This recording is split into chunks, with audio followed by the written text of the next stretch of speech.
गर्मी की छुट्टियों में जब रोहित अपने दादा दादी के गांव गया तो उसे वहां की शांति और हरियाली बहुत पसंद आई। लेकिन गांव में एक अजीब सा सन्नाटा पसरा रहता था। रात के समय लोग अपने घरों में जल्दी बंद हो जाते और सड़कों पर कोई नजर नहीं आता। रोहित को यह देखकर आश्चर्य हुआ।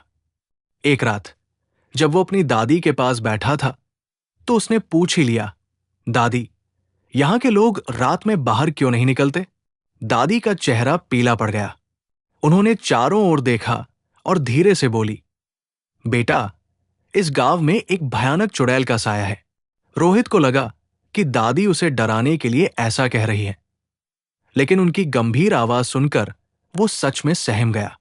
उसने उत्सुकता से पूछा, दादी, क्या आप मुझे उसकी कहानी बताएंगी? दादी ने धीरे से सिर हिलाया और कहना शुरू किया, कई साल पहले हमारे गांव के किनारे एक अकेली औरत रहा करती थी।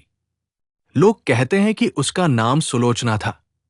वो बहुत सुंदर थी, लेकिन उसकी आंखों में हमेशा एक अजीब सी उदासी छाए रहती थी। गांव के लोग उससे ज्यादा बातचीत नहीं करते थे, क्योंकि कुछ अफवाहें थी कि वो कोई जादू टोना जानती थी। एक दिन गांव के कुछ शरारती लड़कों ने उसे चुड़ैल कहकर चिढ़ाना शुरू कर दिया। वे उसके घर के बाहर पत्थर फेंकते और अजीब अजीब आवाजें निकालते।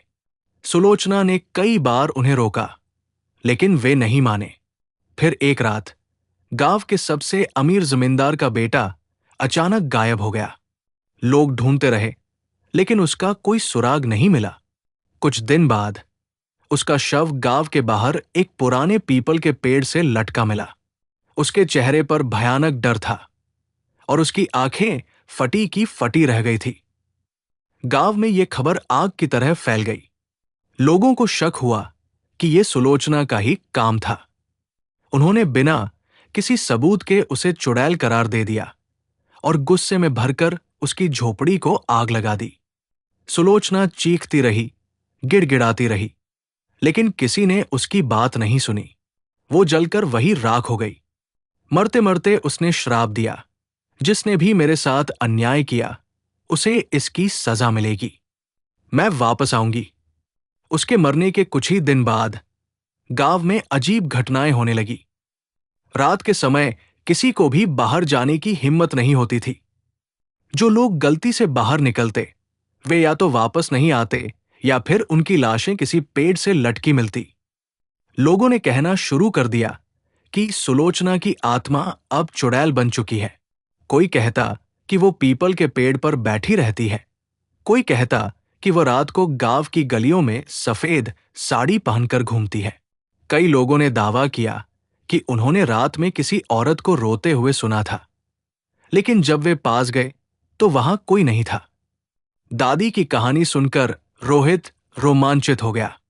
उसे डर तो लगा, लेकिन उसे इस कहानी की सच्चाई पर शक भी हुआ। उसने ठान लिया कि वो इस रहस्य का पता लगाएगा। अगली रात जब पूरा गांव सो रहा था, रोहित चुपके से घर से बाहर निकल आया। उसके हाथ में एक टॉर्च थी और उसका दिल जोरों से धड़क रहा था। वो धीरे धीरे गांव के बाहर उस पुराने पीपल के पेड़ की ओर बढ़ने लगा, जिसके बारे में दादी ने बताया था। पेड़ के पास पहुंचकर उसने चारों ओर देखा।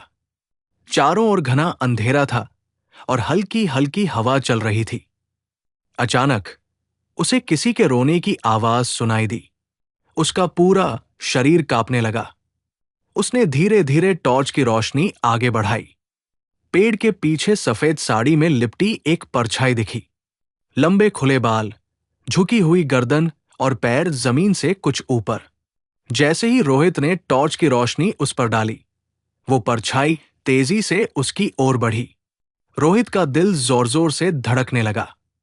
उसने भागने की कोशिश की, लेकिन उसके पैर जैसे जमीन से चिपक गए थे।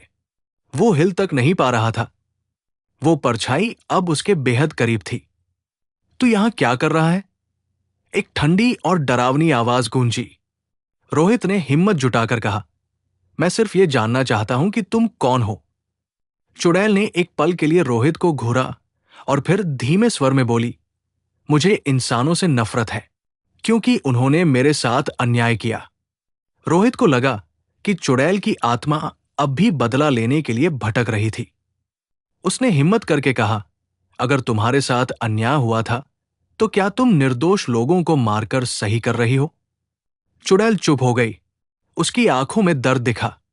वो धीरे से बोली, मैं मुक्त होना चाहती हूं, लेकिन मेरा श्राप मुझे बांधे हुए है। रोहित को समझ आ गया कि अगर किसी तरह इस आत्मा को शांति मिले तो गांव का भय समाप्त हो सकता है। वो अगले दिन गांव के पुजारी के पास गया और उन्हें पूरी बात बताई। पुजारी ने गांव वालों को इकट्ठा किया और सबने मिलकर उस पीपल के पेड़ के नीचे पूजा की। सभी ने मिलकर सुलोचना की आत्मा से क्षमा मांगी। जैसे ही मंत्रों का जाप समाप्त हुआ, एक ठंडी हवा चली और रोहित ने देखा कि वो सफेद परछाई धीरे धीरे धुंध में बदल रही थी। उस रात के बाद से गांव में कोई भी भूतिया घटना नहीं हुई। लोग अब बेखौफ होकर रात में भी बाहर निकल सकते थे।